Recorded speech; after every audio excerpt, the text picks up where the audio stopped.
नमस्कार मंडळी. तर आज मी बनवणार होती वांग्याचं भरीत आणि त्यासाठी मी ह्या साईजची वांगी घेतली आणि ती स्वच्छ धुवून घेतली. आणि मग आपल्याला घ्यायचे शेंगदाणे आणि ते चांगले भाजून घ्यायचे आणि त्याची साल काढून त्याचं बारीक कूट करून घ्यायचं. त्यानंतर मी 2 मिडियम साईजचे कांदे घेतले, ते पण बारीक चिरून घेतले आणि थोड्याशा तेलामध्ये ते मस्त लाल होईपर्यंत परतले. त्यानंतर त्यामध्ये थोडासा लसूण टाकला आणि तो पण थोडा मी परतून घेतला आणि मग थोडं अर्धा इंच आलं घेतलं आणि ते पण बारीक चिरलं आणि ते सुद्धा चांगलं परतून घेतलं मी.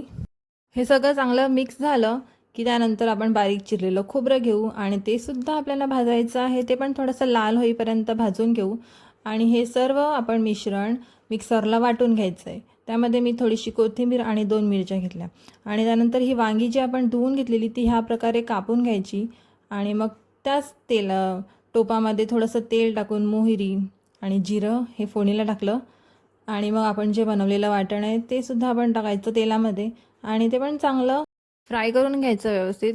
आणि मग आपल्याला चवीपुरतं मीठ, हळद, लाल मिरची पावडर, तिखट मसाला आणि गरम मसाला हे सगळं टाकून चांगलं मिक्स करून घ्यायचं.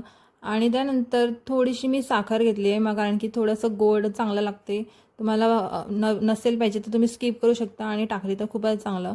हे सर्व मिक्स केल्याच्या नंतर आपल्याला जो आपण शेंगदाण्याचा कूट घेतलेला आहे तो पण टाकायचा ह्याच्यामध्ये आणि ते पण चांगलं मिक्स करून घ्यायचं. आणि मग आपल्याला ही वांगी टाकायची आणि ती पण चांगली मिक्स करून त्याच्यावर मग झाकण ठेवून द्यायचं. पाणी नाही टाकायचं, पाणी नंतर आपल्याला टाकायचं आहे.